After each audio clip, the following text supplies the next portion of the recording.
My name is Prachi Gajendra Pradhan, class 9. मी तुम्हाला सांगते, आम्हाला सरांनी ब्रायटर माइंडमध्ये आम्हाला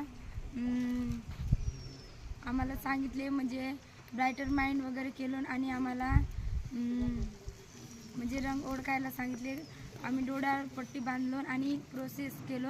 त्यानंतर आम्हाला म्हणजे आपल्या मनात वाटला म्हणजे हा कलर असेल, हा त्याच्यामधून आम्ही तो कलर म्हणजे चूज केलो. ब्रायटर माइंडमध्ये काय काय केलं तू ते सांग. म्हणजे ब्रायटर माइंडची सुरुवातीपासून प्रोसेस म्हणजे पहिला असे ॲक्टिव्हिटीज केलो सर. त्याच्यानंतर मग कोणकोणत्या ॲक्टिव्हिटीज केल्या? Brain exercise.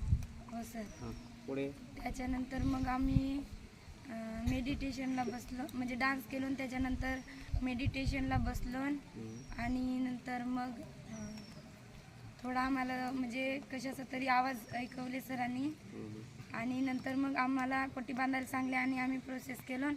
आणि मग आम्हाला म्हणजे आपल्या मनामध्ये वाटत होता की हा कलर असेल म्हणून, तर तो बरोबर यायचा. ओके. डोक्यामध्ये इमॅजिनेशन व्हायचं की तो कलर यायचा, तुम्ही जो हाताने असा फिरवता समजा, म्हणजे इमॅजिनेशन यायचं सर, म्हणजे हा कलर त्या रंगाचं इमेजिन व्हायचं डोक्यामध्ये. सर. ओके.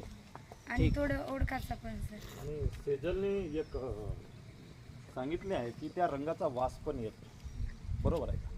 हो सर. मग ते पण सांगावं लागेल ना. म्हणजे त्या रंगाचा तेवढा वास नाही सर, पण येते. इंडिकेट होते ना, काहीतरी दर्शवते ना हो आपल्याला, सर. आहे ना, मनात, डोक्यात, आहे की नाही? हो सर. पुन्हा काय वाटते त्या रंगाविषयी? असा रंग का बरं ओळखले, नेमका हाच रंग आहे? म्हणजे असं वाटते सर आपल्या मनामध्ये का, म्हणजे डोळ्यासमोर असं वाटते आपण जे प्रोसेस करतो ना, हां. तर हाच कलर असेल असं आम्हाला वाटते सर. मग हे मेडिटेशन करून जसं चेंडूचा रंग ओळखू शकता, तसं तुमच्या घरी काय चाललं असेल याचं इमॅजिन करू शकता का? मग आई कुठे असेल, बाबा कुठे असतील, ताई कुठं असेल, काका कुठं असतील, काय करत असतील नेमकं, हे इमॅजिन करू शकता का त्याच्यामध्ये? हो सर. थोडा बरं. ओके.